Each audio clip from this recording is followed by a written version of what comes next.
एक बार बता दो मैं ऑडिबल और विजिबल हूँ। बताओ एक बार।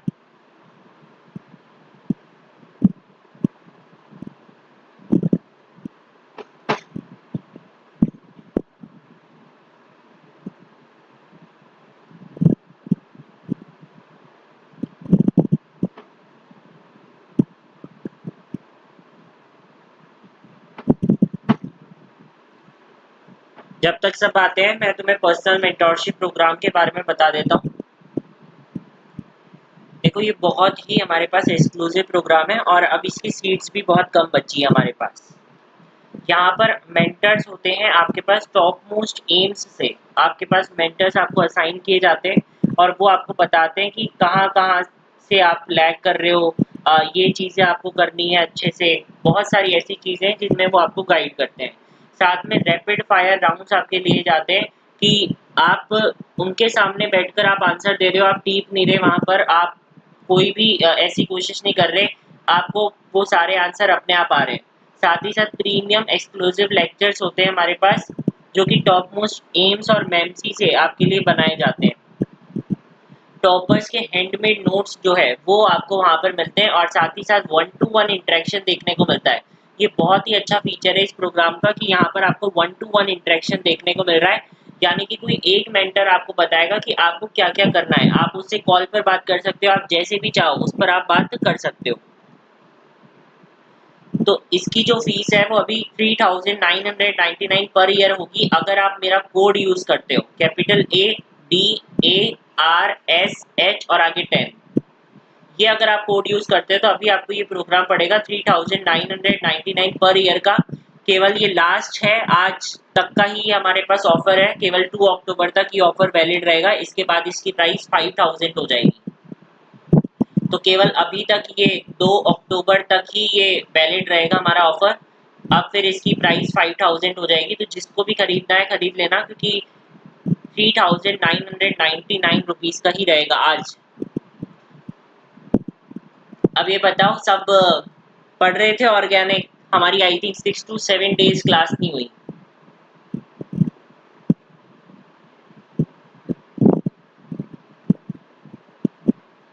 कोई बात नहीं प्राची।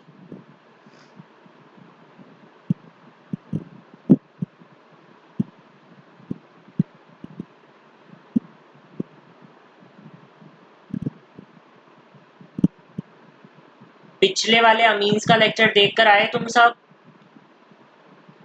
बताओ, पिछले वाले अमीन्स का लेक्चर देखकर आए हो? जो भी वो 39 to 40 मिनट्स का लेक्चर था वो अटेंड कर आए हो?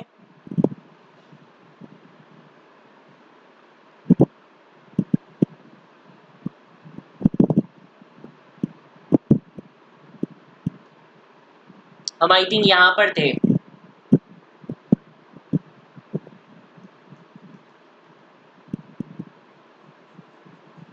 रिएक्शन विथ हिंसबर्ग रिएजेंट पर थे हम।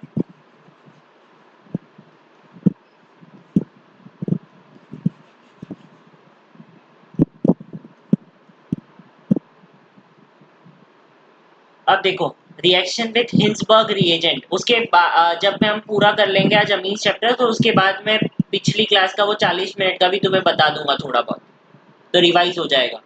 हिंसबर्ग रिएजेंट हमारे पास देखो कौन सा होता है। हिंसबर्ग रिएजेंट हमारे पास है ये C6H5SO2Cl। इसका क्या है हमारे पास? Benzene sulphonyl chloride. क्या नाम है इसका? Benzene sulphonyl chloride. अब वो बहुत बार इसका नाम भी पूछ लेता है कि कौन सा रिएजेंट आप यूज करोगे, हिंसबर्ग रिएजेंट कौन सा होता है। तो हमें पता होना चाहिए कि हिंसबर्ग रिएजेंट हमारे पास कौन सा होता है। बेंजीन सल्फोनिल क्लोराइड नाम का हमारे पास होता है। इसकी स्ट्रक्चर देखो, इसका स्ट्रक्चर कैसे होता है? इसका स्ट्रक्चर होता है ऐसे। ये हमारे पास होता है क्या? जो बेंजीन सल्फोनिल क्लोराइड है ये हमारे पास होता है बेंजीन सल्फोनिल क्लोराइड। अब देखो, बेंजीन सल्फोनिल क्लोराइड जो है वो हमारे पास क्या करता है? बेंजीन सल्फोनिल क्लोराइड हमारे पास डिफरेंशिएट करता है। डिफरेंशिएट किस में करता है? ये हमारे पास जो 1 डिग्री 2 डिग्री 3 डिग्री अमीन्स है उनके अंदर ये क्या करेगा? हमारे पास डिफरेंशिएट कर देगा। ठीक है, चलो मैं अलग से बता देता हूँ तुम्हें। इसमें केवल इतना ध्यान रखना है कि HCl को बाहर निकाल देना है। क्या करना है, इसमें केवल HCl को बाहर निकाल देना है। फॉर एग्जाम्पल अगर मैं यहाँ पर लिखता हूँ ये 1 डिग्री अमीन है, और एक हमारे पास मान लो अगर मैं 2 डिग्री अमीन्स की बात करता हूँ, और एक अगर मान लो मैं बात करता हूँ 3 डिग्री अमीन्स की, 3 डिग्री अमीन्स की। तो देखो जब हम हिंसबर्ग रिएजेंट को यूज करते हैं, बेंजीन सल्फोनिल क्लोराइड को हम यूज करते हैं,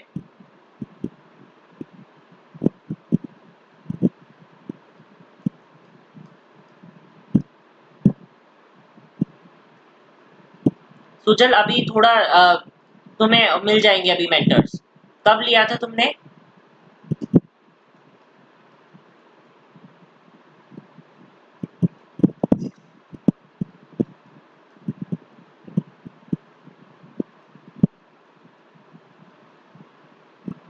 ये क्या है मेरे पास, ये है मेरे पास बेंजीन सल्फोनिल क्लोराइड। अब देखो खुद एक बार स्ट्रक्चर बनाने की कोशिश करो। यहाँ से हमें क्या करना है, HCl को बाहर निकालना है। हाँ तो अभी मिल जाएगा सुजल। अभी 2 बजे ही किया ना, अभी अलॉट हो जाएगा थोड़े टाइम बाद। यहाँ पर तुम्हें कुल मिला के क्या करना है, HCl को निकाल देना है। खुद एक बार निकाल कर देखो, यहाँ से Cl निकालोगे और यहाँ से H निकालोगे, यहाँ से Cl निकालोगे, यहाँ से H निकालोगे।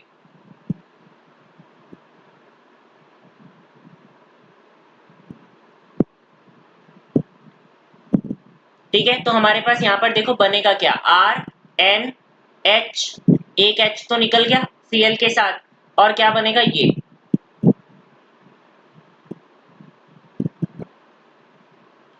ये हमारे पास यहाँ पर बन गया। हो जाएगा लॉर्ड सुजल, थोड़े टाइम में हो जाएगा अभी।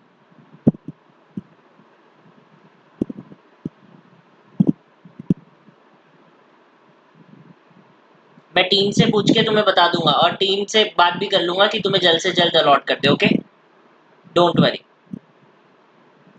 फिर देखो अब यहाँ पर हमारे पास क्या है, ये हमारे पास है 2 डिग्री अमीन्स। तो देखो 2 डिग्री अमीन्स के साथ हमारे पास क्या ये रिएक्शन करेगा, यहाँ से H और यहाँ से Cl, तो हमारे पास क्या बन जाएगा, RNR, और साथ में ये हमारे पास बन गया। यहाँ पर 3 डिग्री अमीन्स के साथ ही हमारे पास रिएक्शन शो नहीं करता, इतना हमें ध्यान रखना है। क्या 3 डिग्री जो अमीन्स होगी, उन 3 डिग्री अमीन्स के साथ ये हमारे पास क्या है, रिएक्शन को शो नहीं करेगा। 3 डिग्री अमीन्स के साथ ही हमारे पास रिएक्शन को शो नहीं करेगा। अब तुम मुझे ये बात बताओ कि अगर मैं इसको एक्वस KOH के साथ रिएक्ट करवाऊं,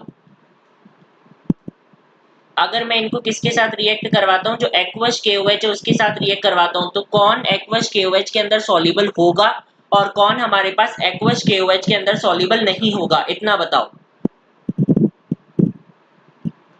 कौन सॉल्युबल होगा और कौन सॉल्युबल नहीं होगा, बताओ। रियाज, अभिलिप्सा, सुजल, जागृति, प्राची, हर्ष, अभिलिप्सा, डोरेमी, बताओ कौन सॉल्युबल होगा और कौन सॉल्युबल नहीं होगा।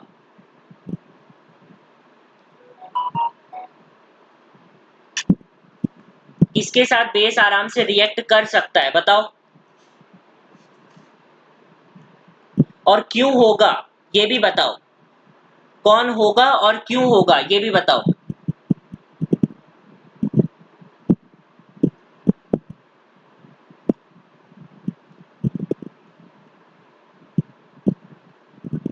सब बोल रहे हैं प्राइमरी होगा, ये बिल्कुल सही है। क्यों होगा ये तो बताओ एक बार, क्यों होगा सॉल्युबल, क्यों होगा?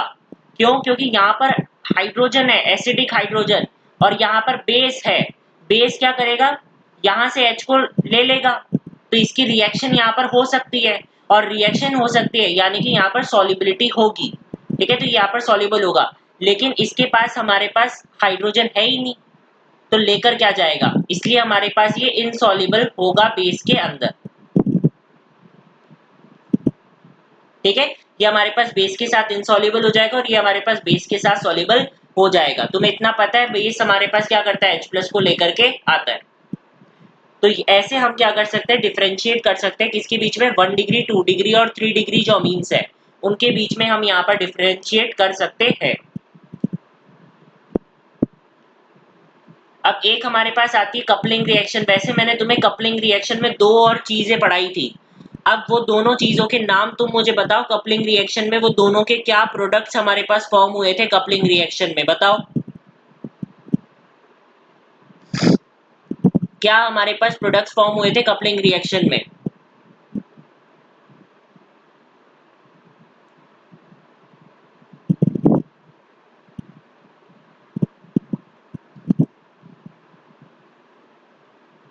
मुझे तो दो याद है, कौन कौन सी, एक तो ये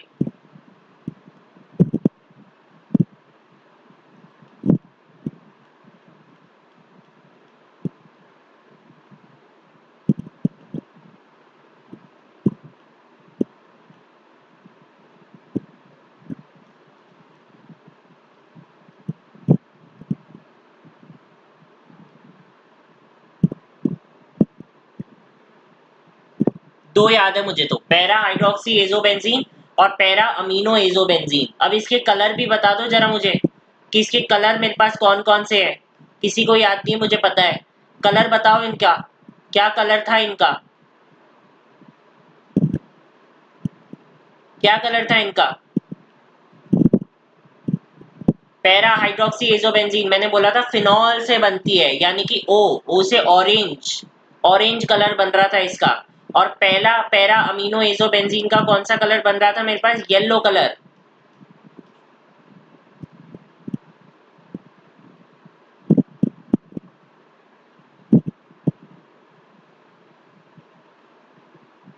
अब देखो कपलिंग रिएक्शन एक हमारे पास होती है बीटा नेप्थॉल के साथ। अब तुम्हें पता होना चाहिए कि भाई बीटा नेप्थॉल जो है वो हमारे पास है क्या। बीटा नेप्थॉल का जो स्ट्रक्चर है वो हमारे पास ऐसा होता है,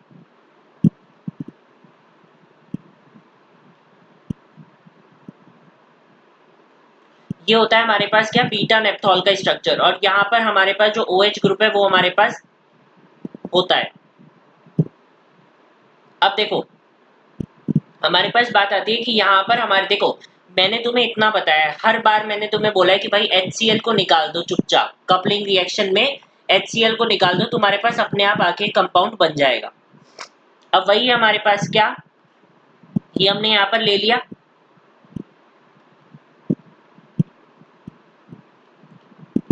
ये, और अब यहाँ पर अगर Cl है तो यहाँ पर हमारे पास हाइड्रोजन होना चाहिए, और यहाँ पर हाइड्रोजन भी है, तो यहाँ से HCl को निकाल दो तो हमारे पास क्या बन गया, ये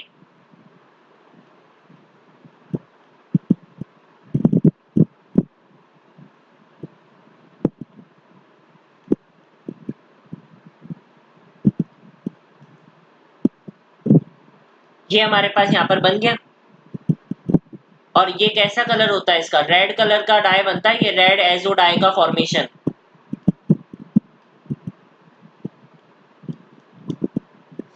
समझ आई इतनी बात कि तुम्हें तो केवल क्या निकालना है, HCl को निकाल देना है, क्या निकालना है तुमने, HCl को निकाल देना है। अब देखो ये वाली जो पोजीशंस होती है ना इसकी, ये कौन सी पोजीशंस है यहाँ पर, अल्फा पोजीशंस। कौन सी पोजीशंस है हमारे पास, ये अल्फा पोजीशंस। अब बताओ समझ में आया। और पहले का तुम्हें याद भी होना चाहिए ये कि पैरा हाइड्रोक्सी एजोबेंजीन पर भी हमने HCl को निकाला था बनाते टाइम, पैरा हाइड्रोक्सी एजोबेंजीन को बनाते टाइम, और पैरा अमीनो एजोबेंजीन को भी बनाते टाइम हमने HCl को निकलवा दिया था। और यहाँ पर ये जो हमने रेड एजो डाई का फॉर्मेशन किया है, यहाँ पर भी हमने क्या किया है, HCl को निकलवा दिया, तब जाके हमारे पास ये बना है। कोई मैकेनिज्म करने की जरूरत नहीं है, मैं सिंपल बताता हूँ भाई, HCl को निकाल दो। अब ये हमारे पास जेईई मेंस में सवाल आया था,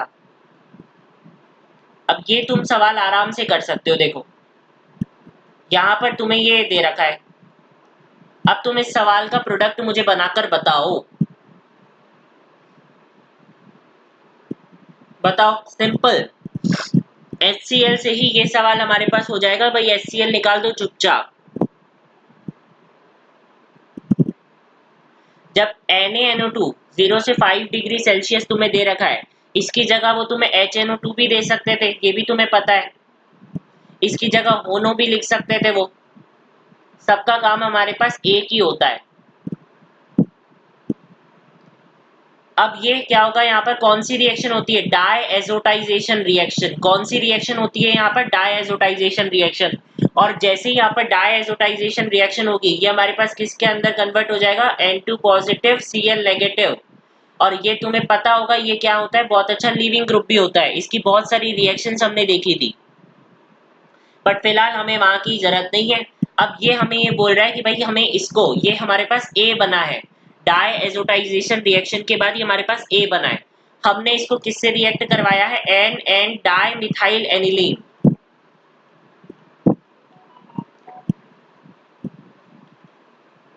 ये हमारे पास क्या, N डाइमिथाइल एनिलीन जो है उससे हमने इसको रिएक्ट करवाया है। अब बताओ यहाँ पर Cl है तो यहाँ पर हमारे पास हाइड्रोजन भी तो है, दोनों को निकलवा दो, HCl निकलवा दो यहाँ से, तो हमारे पास यहाँ पर क्या बन रहा है, ये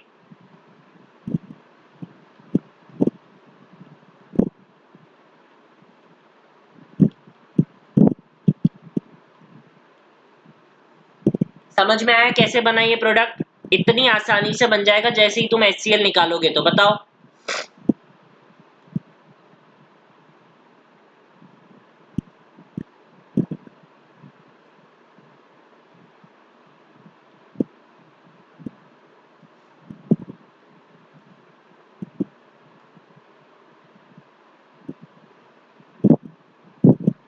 अब देखो, तुम मुझे इतना बता सकते हो क्या कि भाई फिनॉल जो है उसको मैंने यहाँ पर किससे रिएक्ट करवाया है, Br2 और एक नॉन पोलर सॉल्वेंट मैंने लिया है यहाँ पर, और Br2 और एक पोलर सॉल्वेंट जो है वो मैंने यहाँ पर लिया है। Br2 और नॉन पोलर सॉल्वेंट और Br2 और पोलर सॉल्वेंट, क्या क्या बनेगा मेरे पास बताओ? तुम्हें आना चाहिए ये, अल्कोहल फिनॉल ईथर में भी हम कर आए थे। ये क्या बनेगा, मैंने तुम्हें बताया था पोलर सॉल्वेंट के अंदर हमारे पास ब्रोमीन जो है वो ऑर्थो और पैरा तीनों पोजीशंस पर हमारे पास चला जाएगा। और अगर आप एक नॉन पोलर सॉल्वेंट लोगे तो आपके पास ये या तो ऑर्थो पर या फिर हमारे पास पैरा पर, जिसमें हमने बोला था भाई पैरा वाला हमारे पास मेजर हो जाता है। ये बात मैंने तुम्हें बताई थी वहां पर। लेकिन अगर हम बात करें एक एनिलिन के केस के अंदर, जब एक एनिलिन का केस हमारे पास आता है तो ये बात ध्यान रखना ये फिनॉल से थोड़ा अलग है। क्या कि अगर चाहे यहाँ पर आप Br2 के साथ नॉन पोलर सॉल्वेंट लो, चाहे आप Br2 के साथ पोलर सॉल्वेंट लो, दोनों में हमारे पास एक ही तरह का प्रोडक्ट बनेगा। वो भी कैसा,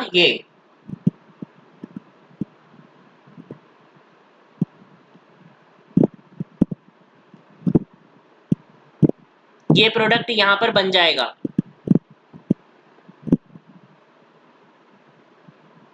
ठीक है, दोनों में चाहे आप Br2 के साथ नॉन पोलर सॉल्वेंट लो, चाहे आप Br2 के साथ पोलर सॉल्वेंट लो,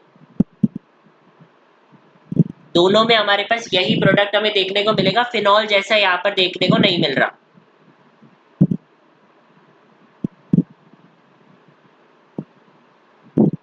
अब तुम मुझे इस बात का बताओ क्या कि अगर मान लो मैंने यहाँ पर एनिलिन ले लिया और उसकी रिएक्शन मैंने इसके साथ करवाया, बताओ क्या बनेगा मेरे पास, बताओ क्या बनेगा मेरे पास, क्या ये बनेगा मेरे पास,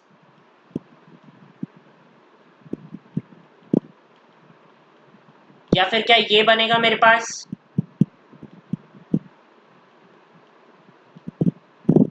तो बताओ तुम क्या बनेगा मेरे पास?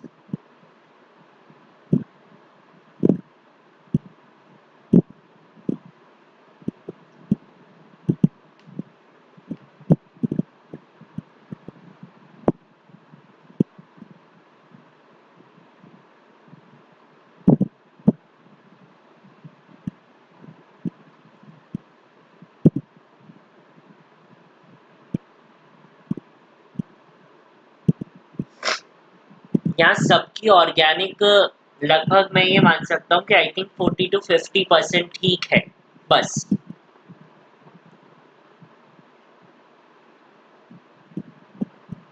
मतलब केवल इस क्वेश्चन की बात नहीं कर रहा क्योंकि ये तो अभी तक मैंने पढ़ाया नहीं, लेकिन आई थिंक तुम्हें पता हो तो पिछले लेक्चर में मैंने तुमसे कुछ सवाल पूछे थे जो तुम्हें नहीं पता थे।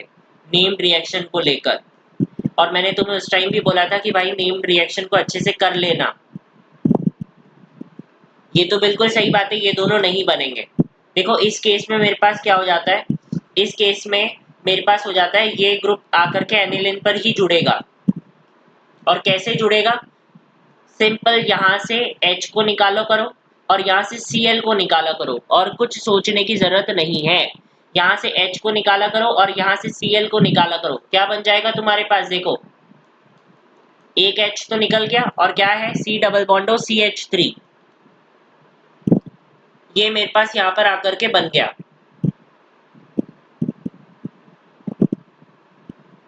NHC डबल बॉन्ड हो CH3, समझ आया? एक H यहाँ से निकालो और एक Cl यहाँ से निकालो।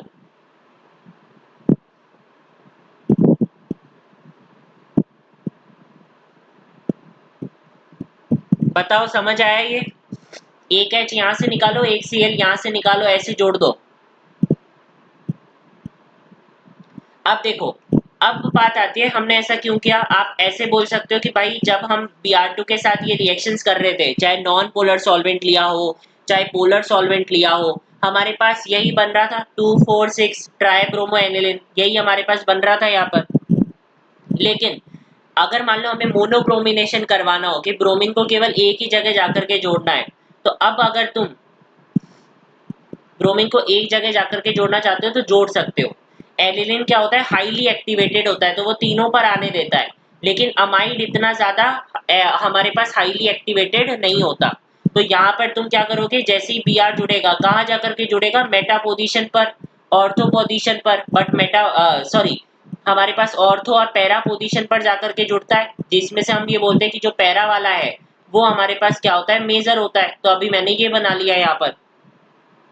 तो अब यहाँ पर एक ही पोजीशन पर जाकर के ये जुड़ गया। लेकिन सिंपल अगर एनिलिन होता तो वो बहुत ज्यादा हाईली एक्टिवेटेड होता है, तो हमारे पास ऑर्थो पैरा दोनों पोजीशंस पर हमारे पास लग जाते हैं तीनों। अब मुझे बताओ कि अगर मैं इसके आगे हाइड्रोलिसिस करवा दूं, यानी कि वाटर, तब क्या बनेगा मेरे पास। मुझे अब इसकी क्या करवा देनी है, हाइड्रोलिसिस करवा देनी है, वाटर। तब मेरे पास क्या बनेगा इसका,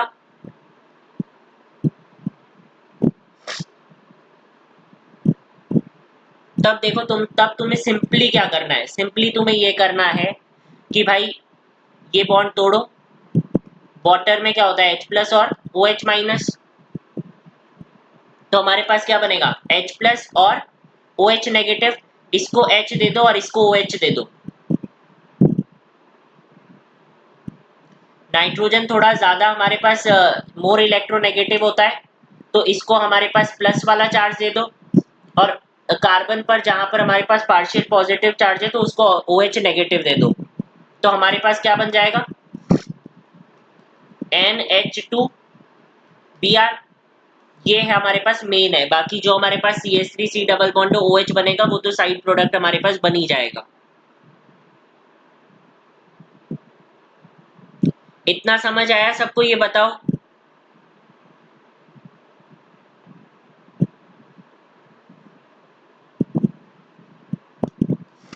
बताओ समझ आया इतना।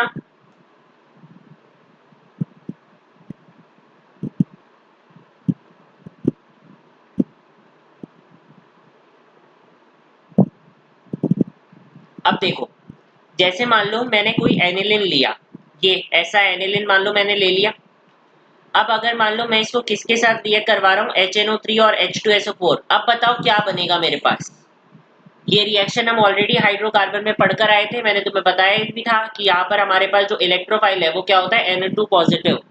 यहाँ पर हमारे पास क्या होता है, इलेक्ट्रोफाइल होता है। किसी को पता हो तो इलेक्ट्रोफिलिक सब्स्टिट्यूशन रिएक्शन हम पढ़कर आए थे हाइड्रोकार्बन के अंदर। वहां पर मैंने बहुत सारे इलेक्ट्रोफाइल बताए थे, जैसे SO3 बताया था, Cl2 में Cl पॉजिटिव मेरे पास एक इलेक्ट्रोफाइल था।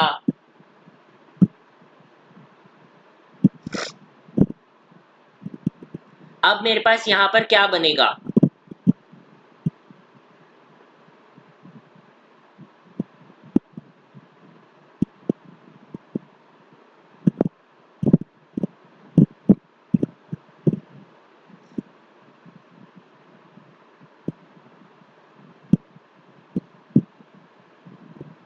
देखो यहाँ पर क्या होता है, एक कुछ सवाल भी पूछा जाता है तुम्हें। पहली बात तो ये तो पूछा ही जाता है, साथ में हमारे पास क्या होता है कि यहाँ पर तुम्हें इतना पता है कि भाई हमारे पास ये क्या है, प्लस एम डायरेक्टिंग ग्रुप होता है। तो तुम्हें इतना तो पता है कि भाई ऑर्थो और हमारे पास जो मेटा है, ऑर्थो और पैरा है, उस पर हमारे पास जाकर के जुड़ेगा, इतना पता है। लेकिन यहाँ पर देखो, अब तुम्हें इतना तो पता है कि जो भी ऑर्गेनिक में प्रोडक्ट हमारे पास बनते हैं, ऑर्गेनिक में जो भी हमारे पास प्रोडक्ट्स बनते हैं, उनमें हमारे पास कुछ कम भी बनते हैं, कुछ ज़्यादा भी बनते हैं, डिपेंड करता है कि वो कितने स्टेबल है। तो ये हमारे पास मेटा। लेकिन जब देखा गया तो हमारे पास क्या देखा गया कि ये हमारे पास 2% बनता है, ये हमारे पास 51% बनता है, और ये हमारे पास 47% बनता है। अब ये बड़ी तकलीफ की बात हो गई कि हमने तो हमेशा बोला कि भाई ऑर्थो और जो हमारे पास पैरा पोजीशन है वहीं पर हमारे पास मेजर बनेगा, हमने तो यही बात बोली थी। तो ये मेटा इतना ज्यादा हमारे पास क्यों बन रहा है, ये मेटा हमारे पास इतना ज्यादा क्यों बन रहा है, वही हमारे पास मेन बात आ गई।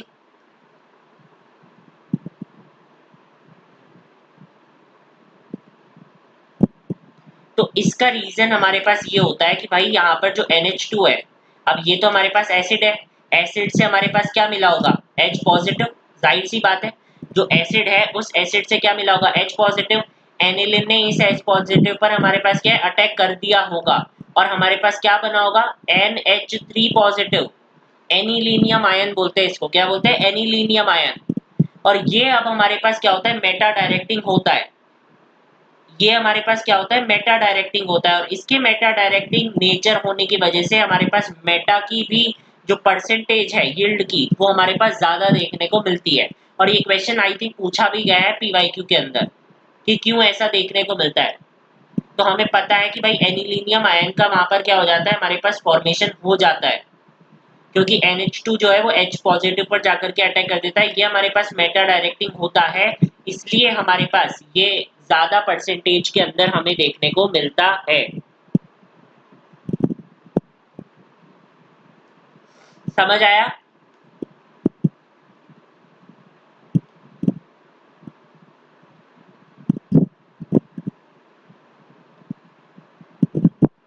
अब जरा ये करके बता दो मुझे,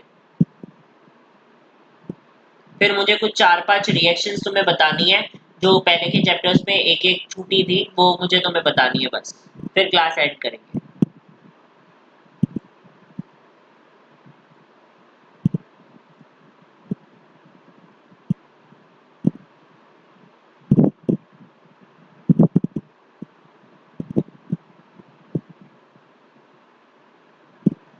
करेक्ट सिक्वेंशियल ऑर्डर बताना है तुम्हें इन रिएजेंट्स का, कि क्या करेक्ट सिक्वेंशियल ऑर्डर हमें देखने को यहाँ पर मिलेगा।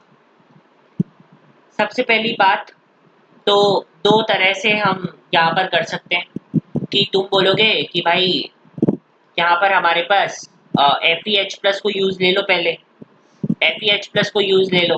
तो हमारे पास यहाँ पर तुम बोलोगे कि FeH+ को यूज लोगे, या फिर मतलब SnHCl और FeHCl मैंने तुम्हें बताया था कि हमारे पास रिड्यूस कर देते हैं, NO2 को हमारे पास NH2 के अंदर हमारे पास कन्वर्ट कर देते हैं, इतना तुम्हें पता है।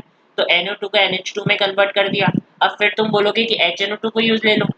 तो मैंने बोला कि ठीक है, तुमने जैसा बोला कि भाई HNO2 को यूज ले लो, तो भाई मेरे पास ये डायएजोटाइजेशन रिएक्शन मेरे पास हो गई यहाँ पर दोनों तरफ। अब मेरे पास है Ki भी है और H2H+ भी है। तो भाई यहाँ तो दोनों तरफ Ki का आयोडीन जुड़ सकता है ना, यहाँ पर तो ऐसा बन जाएगा मेरे पास प्रोडक्ट, ऐसा, यहाँ तो ऐसा प्रोडक्ट बन जाएगा मेरे पास।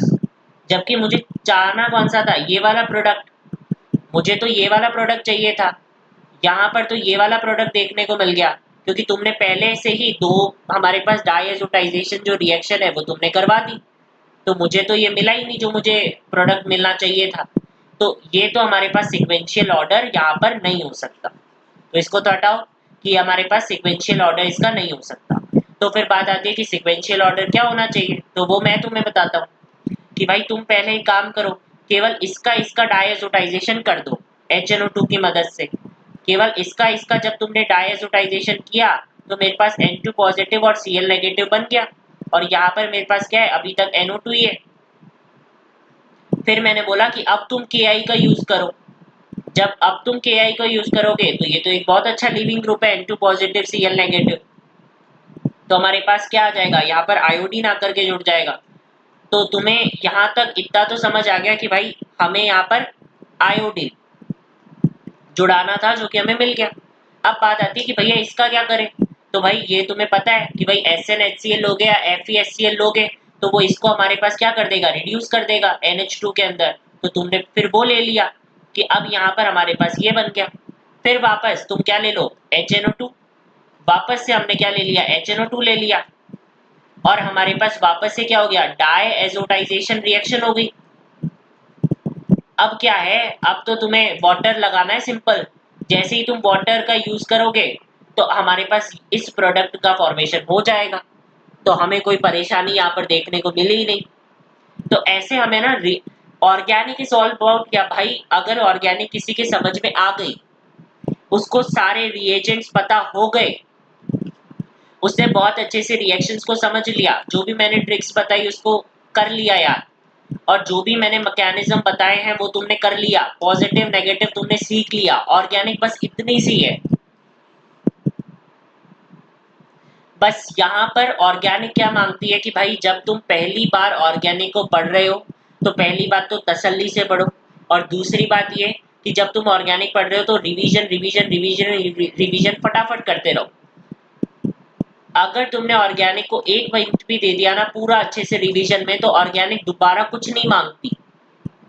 एक बार ऑर्गेनिक समझ आ जानी चाहिए। लेकिन हम भी गजब है कि हम ऑर्गेनिक को बहुत लाइटली ले लेते हैं कि याद हो जाएगा, नहीं होता याद।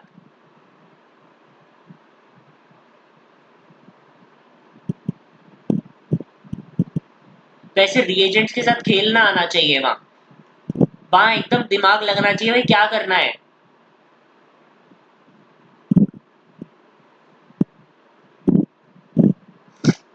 अब देखो कुछ 3-4 रिएक्शंस है जो मुझे तुम्हें बतानी है। एक मिनट,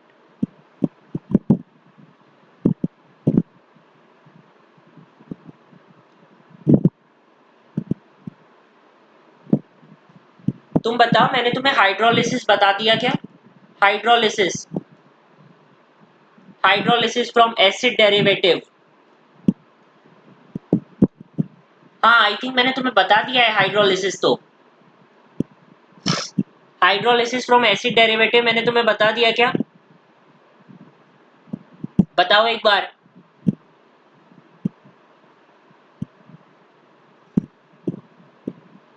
एक बार बताओ, हाइड्रोलिसिस फ्रॉम एसिड डेरिवेटिव मैंने तुम्हें बता दिया क्या पिछले लेक्चर्स में?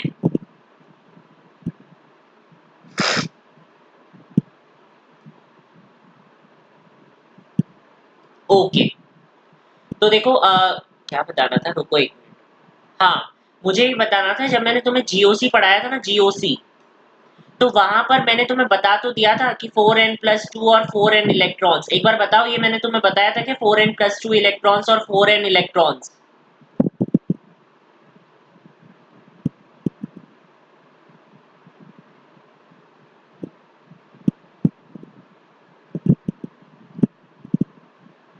तो ये याद रखना कि बहुत बार वो क्वेश्चन पूछता है एक हकल्स रूल के बारे में। मैंने तुम्हें उसका नाम नहीं लिया, बस बाकी बताया था कि जो हमारे पास, हाँ, एरोमेटिक के लिए हकल्स रूल के अंदर, कि भाई हकल्स रूल हमारे पास क्या होता है, ये 4n+2 इलेक्ट्रॉन्स वाला। कोई हमें मान लो ऐसे बोले कि क्वेश्चन में कि ये बताओ कि इनमें से कौन सी स्पीशीज हमारे पास हकल्स रूल को फॉलो कर रही है, तो तुम्हें ये देखना है, यानी कि कौन सी स्पीशीज हमारे पास एरोमेटिक है, वो इतनी बात कर रहा है। कौन सी स्पीशीज हमारे पास हकल्स रूल को फॉलो कर रही है, यानी कि कौन सी स्पीशीज हमारे पास एरोमेटिक है। ठीक है, ये बात याद रखना कि कौन सी स्पीशीज हमारे पास हकल्स रूल को फॉलो कर रही है, यानी कौन सी स्पीशीज हमारे पास एरोमेटिक है। मैंने तुम्हें बताया था कि 4 की टेबल में जितने भी आते हैं वो हमारे पास आ जाएंगे एंटी एरोमेटिक में, और इसके अलावा जो 2 की टेबल में आते हैं, जैसे 2 की टेबल में तो 4 भी आता है लेकिन 4 एंटी एरोमेटिक है, लेकिन 2 की टेबल में 6 भी आता है तो 6 हमारे पास एरोमेटिक है। जो 2 की टेबल में आ रहे हैं वो तो हमारे पास एरोमेटिक होते हैं, एक्सेप्ट कौन से, जो मान लो 2 की टेबल में 8 आ रहा है तो वो 4 की टेबल में भी आ रहा है, तो ये हमारे पास क्या हो जाएगा, एंटी एरोमेटिक हो जाएगा। जो 4 की टेबल में आ रहा है वो एंटी एरोमेटिक होगा, बाकी 2 की टेबल चलाते रहना। समझ आई इतनी बात? जैसे 12 है, तो 12 अगर पाई इलेक्ट्रॉन्स हमारे पास आते हैं, तो बताओ 12 पाई इलेक्ट्रॉन्स अगर हमारे पास आ गए तो एंटी एरोमेटिक बोलोगे कि एरोमेटिक बोलोगे?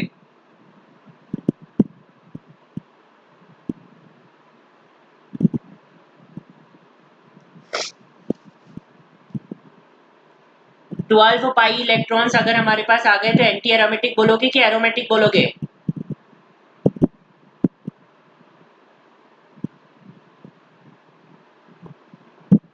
बिल्कुल सही, एंटी एरोमेटिक बोलेंगे, क्योंकि भले ही 2 की टेबल में आ रहा है लेकिन 4 की टेबल में जो आ रहा है वो हमारे पास एंटी एरोमेटिक हो जाएगा। अब मुझे ये वाला बताओ तुम, मैं तुम्हें ऑलरेडी बताकर आया हूं कि इसके अंदर हमारे पास क्या बनेगा।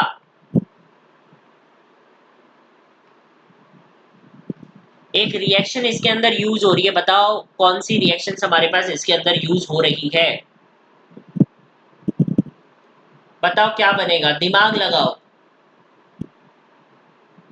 अल्कोहल और एसिड डेरिवेटिव, मैंने इनकी कोई रिएक्शन बताई थी क्या? अल्कोहल और एसिड डेरिवेटिव मिला करके कुछ बनाते हैं, मैंने ऐसी कोई रिएक्शन बताई थी? याद रखो, याद करने की कोशिश करो कि अल्कोहल प्लस एसिड डेरिवेटिव, मैंने ऐसी कोई रिएक्शन बताई थी?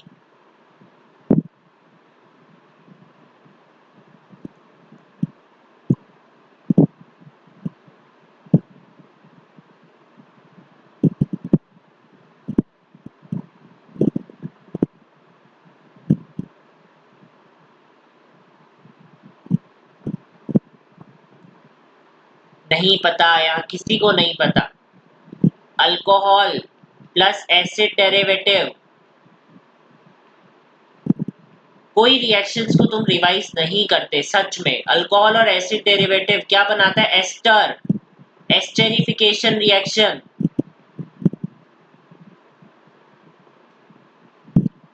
बताया था ना मैंने तुम्हें कि अल्कोहल और एसिड डेरिवेटिव मिलकर के हमारे पास एस्टर का फॉर्मेशन करते हैं।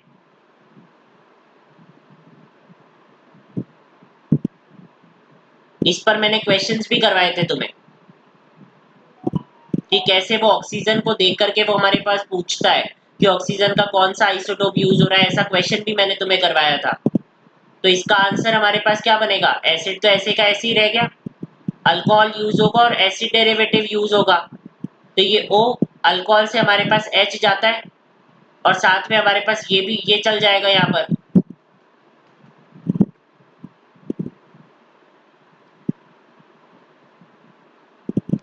ये रिएक्शन चाहो तो RC डबल बॉन्ड और Cl के साथ भी कर सकते हो, ये भी एक एसिड डेरिवेटिव है। तो यहाँ पर भी हमारे पास क्या बन जाएगा? OC डबल बॉन्ड R, इसका फॉर्मेशन हमारे पास हो जाएगा। सबको याद आ रही है? एस्टेरिफिकेशन रिएक्शन अल्कोहल और एसिड की।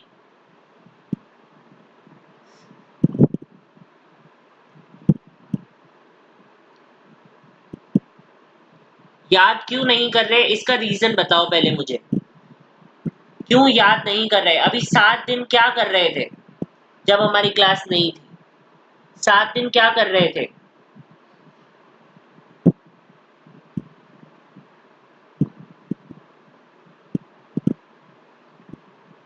मैं तुम्हारी ऑर्गेनिक तभी स्ट्रॉन्ग करवा सकता हूँ जब तुम खुद उसके लिए रिस्पॉन्सिबल बनो। मेरे पढ़ाने से क्या होगा जब तुम खुद रिवीजन ही नहीं कर रहे हो उसका?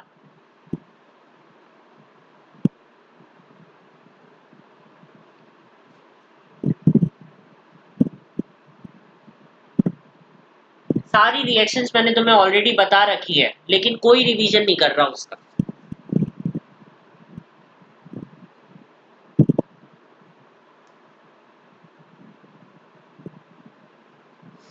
इसको क्या बोलते हैं हम? मुझे बस ये रिएक्शन इसलिए बतानी थी क्योंकि मैंने नाम नहीं बताया था इसका, एस्पिरिन। क्या बोलते हैं हम इसको? एस्पिरिन बोलते हैं। और आई थिंक ये तो मैंने तुम्हें बता भी दिया था, फिर भी चलो इससे मुझे पता तो पड़ा कि तुम पढ़ नहीं रहे।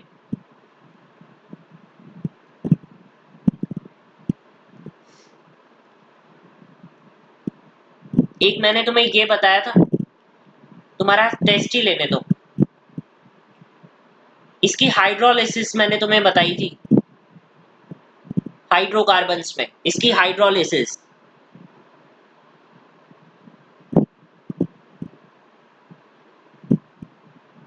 और मैंने बोला था इसकी हाइड्रोलिसिस करने पर ये बनता है। अगर इसकी हाइड्रोलिसिस करोगे तो ये बनेगा, इसकी हाइड्रोलिसिस करोगे तो ये बनेगा।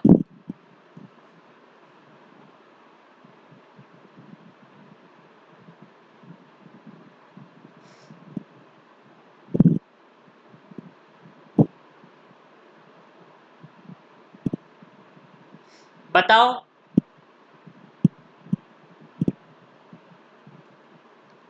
रिप्लाई तो करो यार। बताओ क्या सही बोल रहा हूं ना मैं? सही बोल रहा हूं मैं?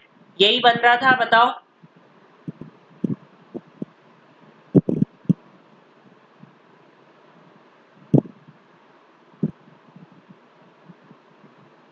बहुत बढ़िया। क्या ऑर्गेनिक है तुम्हारी। ये यूज लिया था मैंने। मैंने तो दो यूज लिए थे, CaC2 और Mg2C3, जिसमें मैंने बोला था कि Mg2C3 से मेरे पास ये बनता है, ना कि Al4C3। मैंने तो Mg2C3 बताया था तुम्हें, Al4C3 कहां से आ गया? बट किसी को ये बात समझ नहीं आई क्योंकि याद ही नहीं है।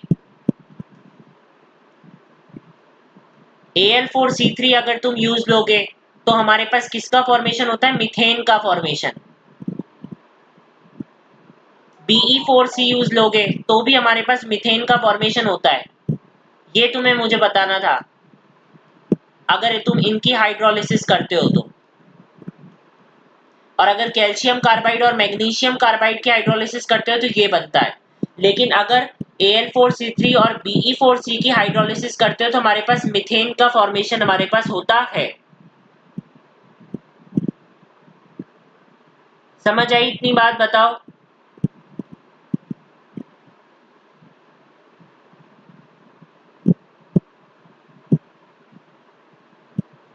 समझ आई इतनी बात?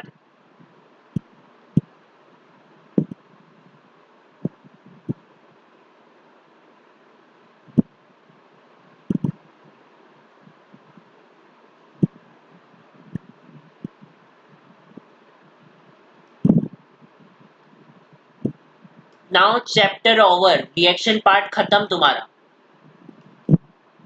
पूरा रिएक्शन पार्ट हमने खत्म कर दिया है यहाँ पर।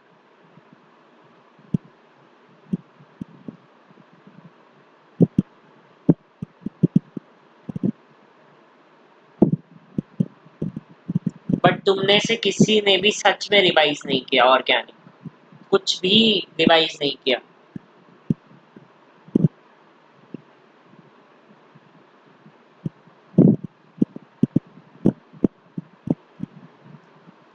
तो जिसको लेना है वो मेरा कोड यूज कर लेना, ये वाला।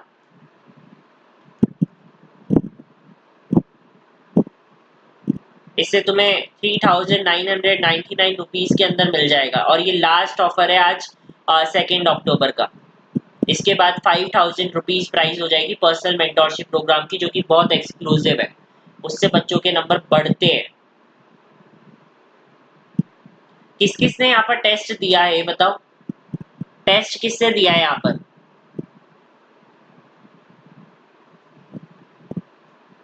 टेस्ट किसने दिया है यहाँ?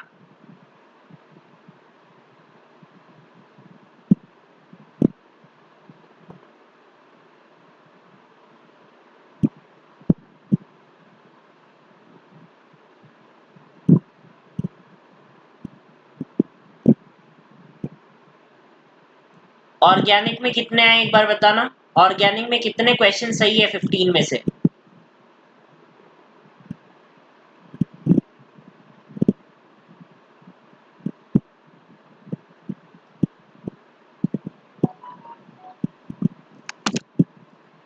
जागृति, शिव, हर्ष, there is no one to reply.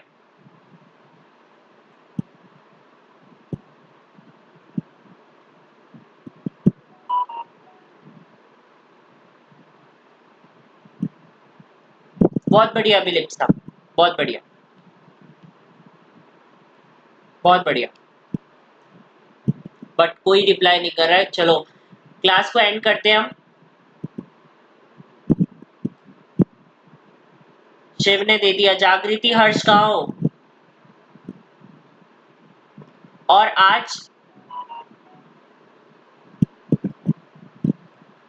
आज ये प्रॉमिस करो कि अगली जब ऑर्गेनिक की क्लास होगी और उसके अगली होगी सब कुछ, तुम ऑर्गेनिक को बहुत बेहतरीन तरीके से एटलीस्ट हाइड्रोकार्बन्स से लेकर और जो अमीन्स है वो रिएक्शन पार्ट तुम बहुत अच्छे से कंप्लीट कर लोगे।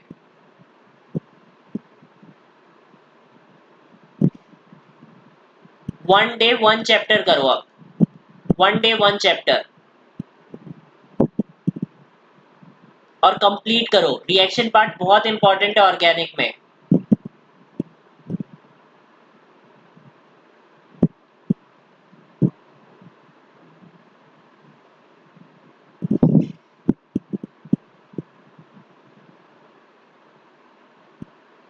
बोलो करोगे? रिवाइज पूरी organic, one day one chapter करो। एन ब्यूटेन के कितने पॉसिबल बन सकते हैं मैंने तुम्हें बताया था, इनफाइनाइट। और फिर मैंने तुम्हें बोला भी था कि जो हमारे पास कन्फर्मर्स मैंने तुम्हें पढ़ाया है वो मोस्ट इंपॉर्टेंट कन्फर्मर्स है। जब तुम एक्लिप्स्ड फॉर्म की बात करते हो, स्टैगर्ड की बात करते हो, एंटी की बात करते हो, वो हमारे पास मोस्ट इंपॉर्टेंट कन्फर्मर्स होते हैं। लेकिन मैंने वहां पर एक लाइन भी लिखी थी नोट्स के अंदर कि जब भी कोई कन्फर्मर्स पूछेगा कि कितने पॉसिबल हो सकते हैं, तब हम बोलेंगे भाई इनफाइनाइट है, क्योंकि हमने जो डिस्कस किए वो मोस्ट इंपॉर्टेंट कन्फर्मर्स थे। ओके अभिलिप्सा?